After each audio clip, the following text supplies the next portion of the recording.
नमस्कार प्रिय साथियों, बहुत बहुत स्वागत है, बहुत बहुत अभिनंदन है आपका अपने यूट्यूब चैनल अमृत ज्ञान में। प्रिय साथियों, जैसा कि आप आज की शीर्षक को पढ़ पा रहे हैं कि इस सावन पाएँ राहु पीड़ा से मुक्ति।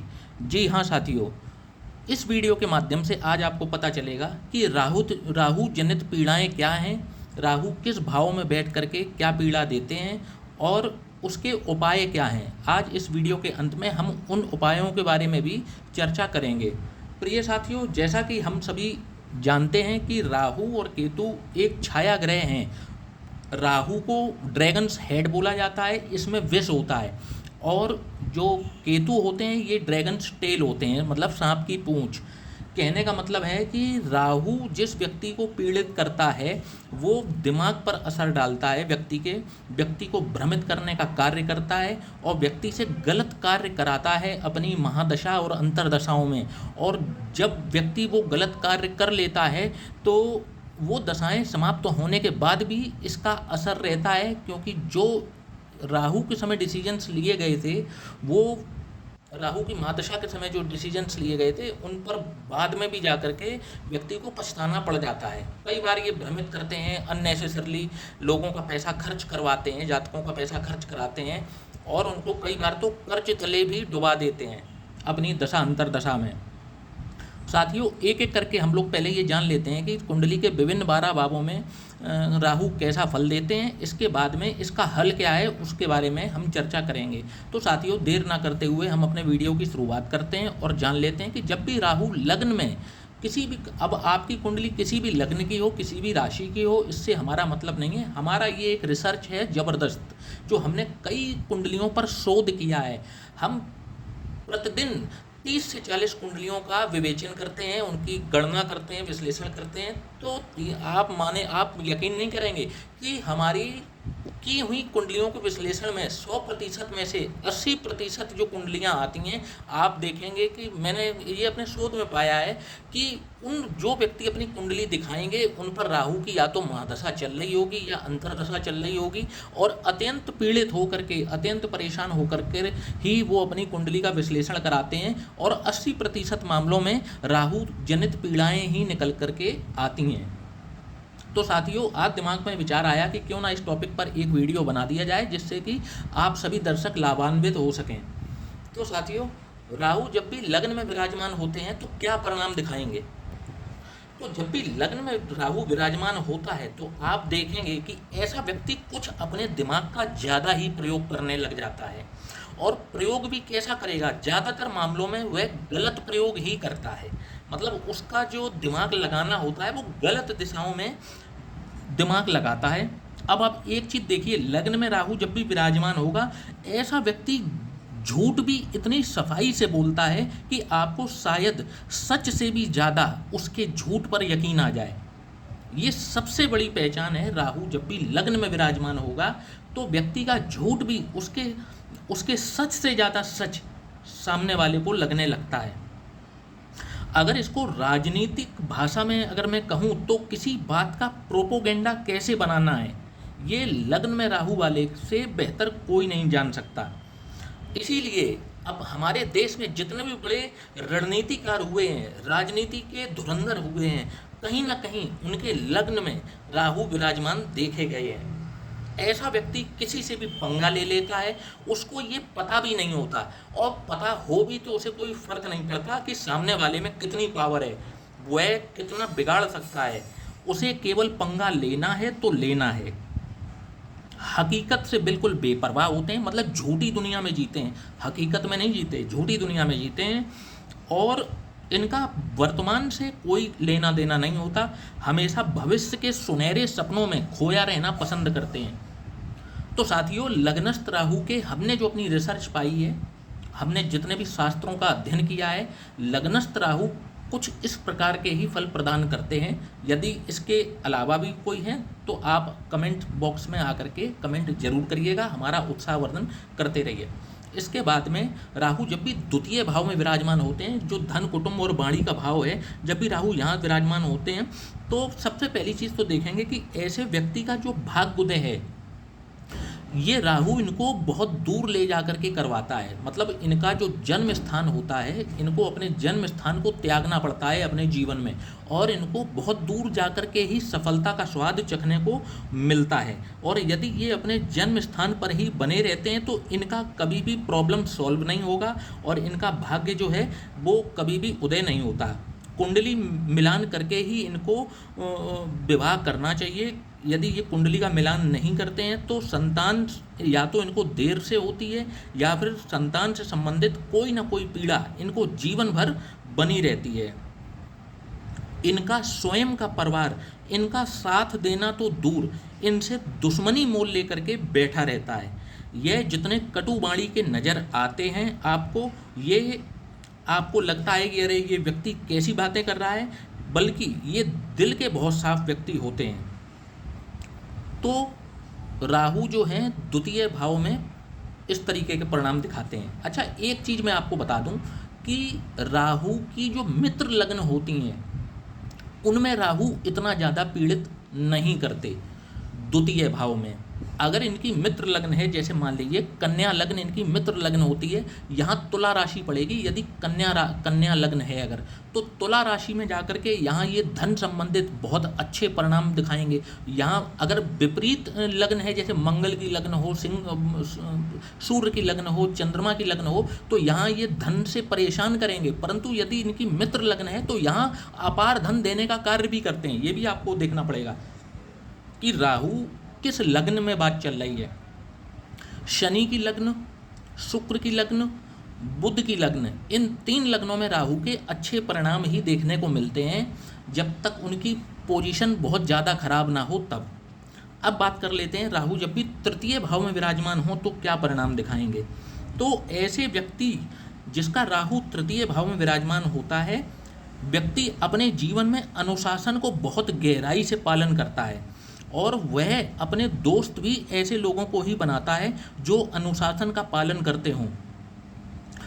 और ऐसे लोगों से तो वो बिल्कुल दोस्ती नहीं करता जो अनुशासनहीन होते हैं। जैसे ये आपको बाहर से दिखाई देते हैं, ठीक उल्टे आपको ये, जैसे आपको व्यक्ति जैसा आपको ये बाहर से बाहरी रूप से दिखाई पड़ रहा है, उसके ठीक विपरीत ये अंदर से उसके ठीक विपरीत होगा। ये आपको ऑब्जर्वेशन से बात खुद देखनी पड़ेगी कि ये व्यक्ति जिसका तृतीय में राहु है, ये एक तरीके से बाहर से कुछ और होता है और अंदर से कुछ और होता है।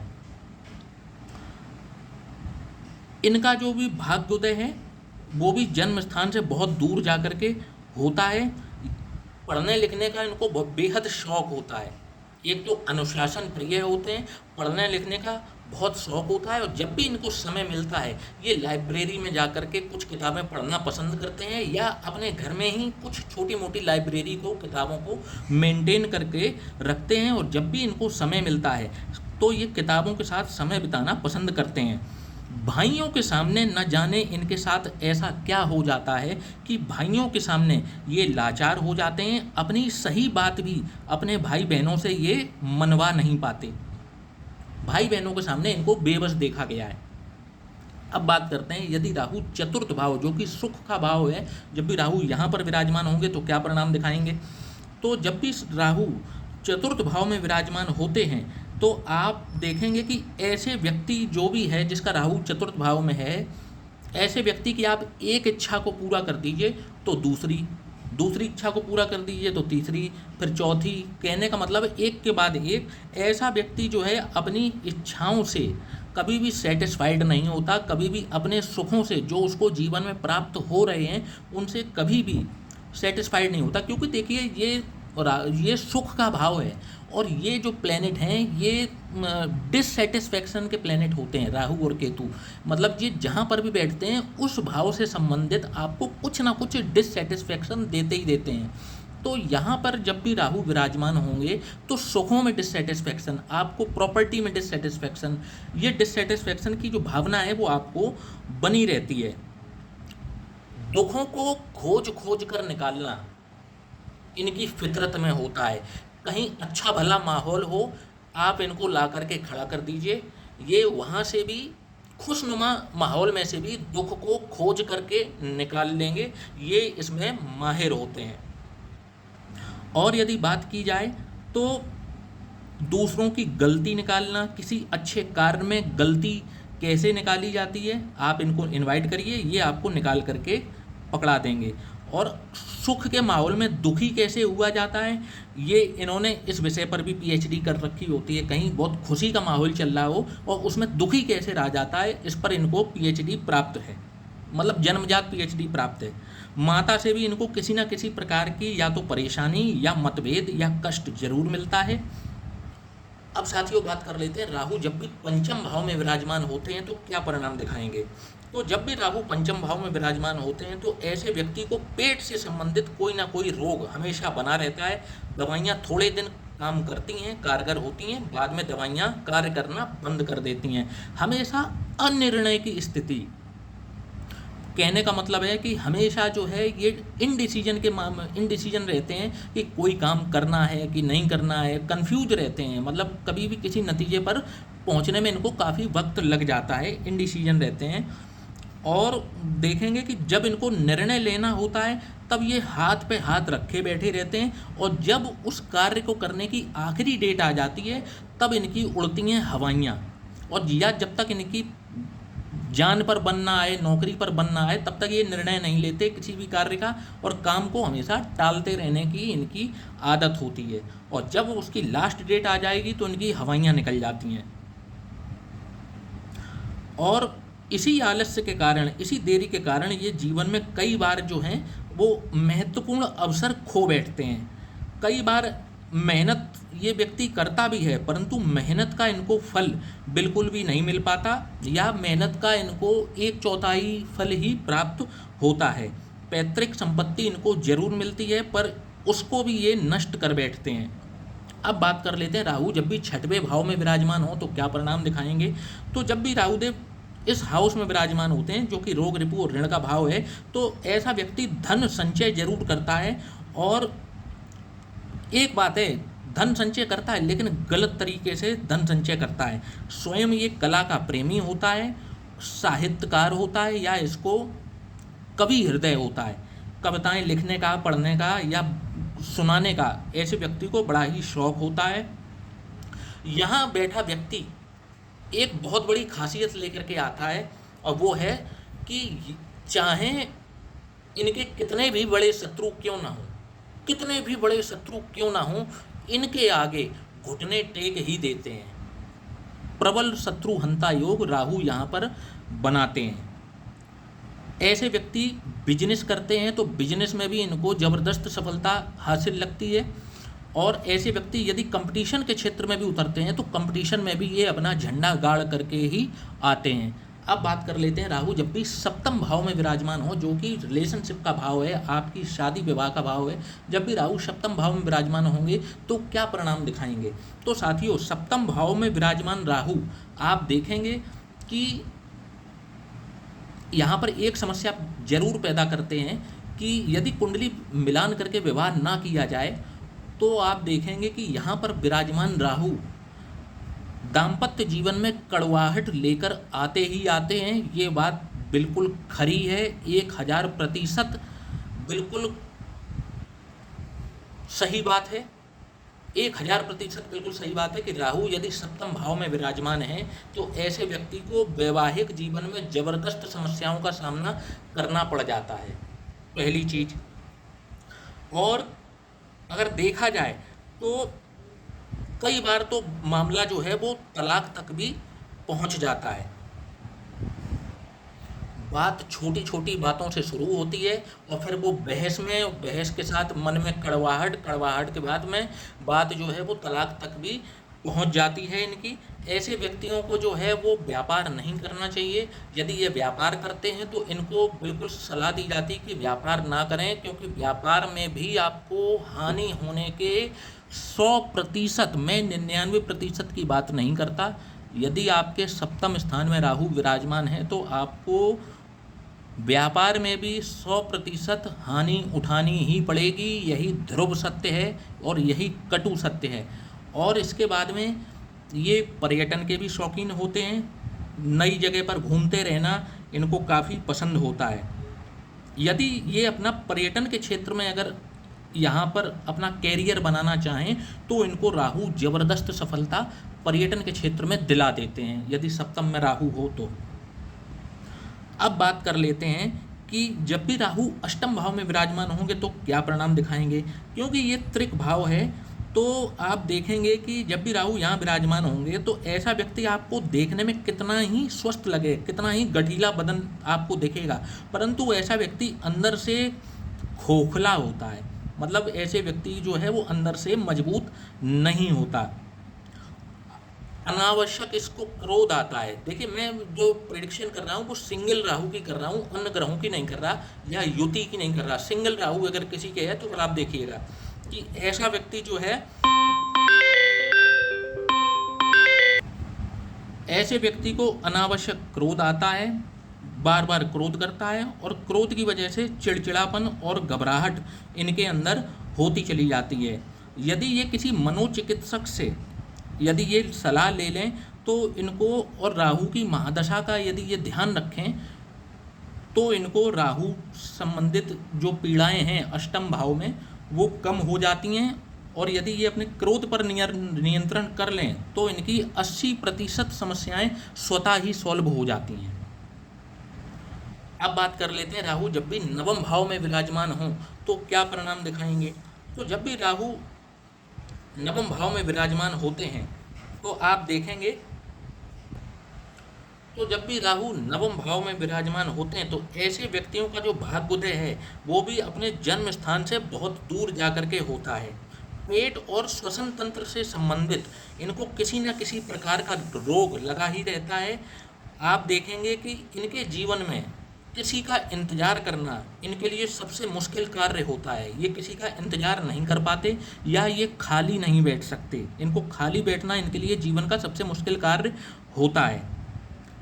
कभी भी इनके जीवन में कोई भी मुश्किल आ जाए, ये किसी भी परेशानी में हो, ये अपनी परेशानी किसी से कह नहीं पाते, किसी को बताते नहीं हैं, अंदर ही अंदर उस परेशानी से लड़ते रहते हैं, परेशान होते हैं, पर ये किसी से उस बारे में चर्चा करना पसंद नहीं करते। अच्छा, एक चीज़ जो है मैं आपको राहु की यहाँ पर बताना भूल गया, जो कि इम्पोर्टेंट पॉइंट था कि जब भी राहु अष्टम भाव में विराजमान होते हैं तो आप देखेंगे कि ऐसे व्यक्ति को बोलने की बहुत आदत होती है। ऐसा व्यक्ति बोलता बहुत है, अननेसेसरली जो एक लूज टॉक होती है ऐसा व्यक्ति बहुत करता है। जहाँ बोलना चाहिए वहाँ भी बात करेगा, जो जहाँ बोलना नहीं चाहिए वहाँ भी बात करेगा। और कई बार ज़्यादा बोलने के चक्कर में इन व्यक्तियों को समाज में अपमानित होना पड़ जाता है। ये भी एक इसका पॉइंट था, वो मैं बताना भूल गया था। अब बात कर लेते हैं दशम भाव में। जब भी दशम भाव में राहु विराजमान होते हैं तो कैसा परिणाम दिखाएंगे। तो जब भी दशम भाव में विराजमान होते हैं राहु तो आप देखेंगे कि ऐसा व्यक्ति जो है वो आलसी गजब का होता है। ऐसा व्यक्ति जो है, आपको बात हास्यास्पद लगेगी परंतु ये बात बिल्कुल रिसर्च में आई है, बिल्कुल सटीक बैठती है कि ऐसा व्यक्ति जो होता है गजब का आलसी होता है। जब मेहनत करने पे आता है तो गधे की तरह मेहनत करेगा, और जब आराम करने पे आलस्य दिखाएगा तो पानी में पड़े मगर की तरह ये आलस्य दिखाएगा। पड़े हैं तो पड़े हैं, चिंता नहीं है, जीवन में आगे क्या होना है देख लेंगे, समझ लेंगे। कहने का मतलब है कि आलस्य इनके अंदर भरपूर होता है। कई बार तो ये आपसे लड़ना भी पसंद नहीं करेंगे, डर की वजह से नहीं, आलस्य की वजह से कि कौन उठे और कौन लड़े। इनके अंदर ये बहुत बड़ी खासियत होती है।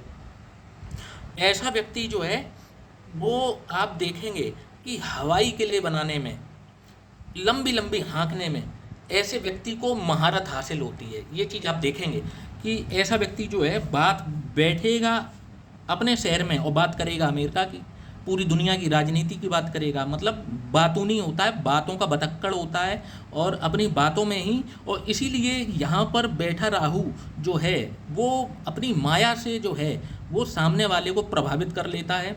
और इसी वजह से राजनीति के क्षेत्र में, यदि ये राजनीति के क्षेत्र में अगर उतरते हैं और डिग्री वाइज थोड़ा सा भी यदि राहु में बल है तो आप देखेंगे, और लग्न वाइज राहु सपोर्ट कर जाएं तो ऐसा व्यक्ति जो है राजनीति के क्षेत्र में बहुत अच्छा कमाल करके दिखाता है। कई बार देखने में आता है कि दशम स्थान पर राहु व्यक्ति को कर्जे में डालने का कार्य भी करता है। यदि राहु आपके लग्न के जैसे लग्न के स्वामी के यदि राहु मित्र नहीं होते हैं या शत्रु नक्षत्र में बैठे हुए हैं दशम स्थान में, तो ऐसा भी देखने में आया है कि ये राहु आपको कर्ज तले जबरदस्त तरीके से दबाते हैं। तो दशम राहु जो है वो कर्जे के मामले में मैंने देखा है कि कर्जा चढ़ाने का कार्य जबरदस्त तरीके से करते हैं, और यदि ये मंगल के नक्षत्र में बैठ जाएं तो 100% करेंगे। पक्की बात है, 100% है, इसमें कोई मतलब कोई दो राहें नहीं है। आप ये गांठ बांध करके रखिए कि यहाँ पर बैठा राहु यदि मंगल के नक्षत्र में बैठा है, आप नक्षत्र जरूर चेक करें, तो ये कर्ज में डालेगा ही डालेगा। अब बात कर लेते हैं, राहु जब भी द्वादश भाव में एकादश भाव में विराजमान होते हैं तो क्या परिणाम दिखाते हैं। तो जब भी एकादश भाव में राहु विराजमान होते हैं तो ऐसे व्यक्ति जो हैं वो गलत तरीके से धन संचय करने का कार्य करते हैं, और इनके मित्र जो हैं इनको मित्र अच्छे जीवन में नहीं मिलते, और मित्रों से ऐसे व्यक्तियों को धोखे का एक प्रबल योग बनता है। ऐसे व्यक्तियों को जिनका राहु जो है एकादश भाव में विराजमान हो, तो ऐसे व्यक्तियों को धोखे का शिकार होते हुए देखा गया है मित्रों के द्वारा। गलत तरीके से धन अर्जन करना भी इनकी एक आदत में होता है, और आप देखेंगे कि कई बार तो इनका जो कैरियर होता है वो कंसल्टेंसी के क्षेत्र में हो सकता है, और आप देखें कि यह ट्रेडिंग से संबंधित जो है कार्य ये कर लेते हैं। और आपको बात करें कि राहु जब भी एकादश भाव में विराजमान हो तो ऐसा व्यक्ति यदि पार्टनरशिप में कार्य करता है, तो पार्टनरशिप में कार्य जब भी करेगा तो आप देखेंगे कि मेहनत करेंगे ये, और उसका फल ले जाएगा इनका पार्टनर। ठीक है, तो यहाँ पर ये भी देखने में आता है। कार्य करने की इनकी जो गति होती है वो अत्यधिक धीमी होती है, बहुत धीरे से कार्य करते हैं। दावा तो ये करते हैं कि मेरा कार्य करने का तरीका अलग है, परंतु ये कार्य ही बहुत धीमी गति से करते हैं। अब बात कर लेते हैं, राहु जब भी व्यय भाव में विराजमान हो तो क्या परिणाम दिखाएंगे। तो जब भी राहु व्यय भाव जो कि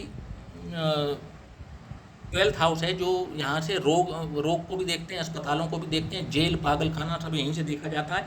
जब भी यहाँ पर राहु विराजमान होते हैं तो ऐसे व्यक्ति के पास चाहे रिसोर्सेज कितने भी हों, परंतु उन रिसोर्सेज का उपयोग वो ठीक से नहीं कर पाता, और देखा जाए कि ये कभी भी सही समय पर सही निर्णय कभी नहीं ले पाते। पैतृक घर का लाभ इनको जरूर मिलता है, इनको बेटा या माता के द्वारा बनाया हुआ घर अवश्य मिलता है। अपनी जो काम ऊर्जा है उसको ये व्यर्थ ही बहाने में माहिर होते हैं, मतलब कामातुर होते हैं। काम की अग्नि इनके अंदर भी ज़बरदस्त होती है और उसको बहाने का कार्य ये करते हैं, और इसका खामियाजा इनको आगे चल करके भुगतना पड़ सकता है।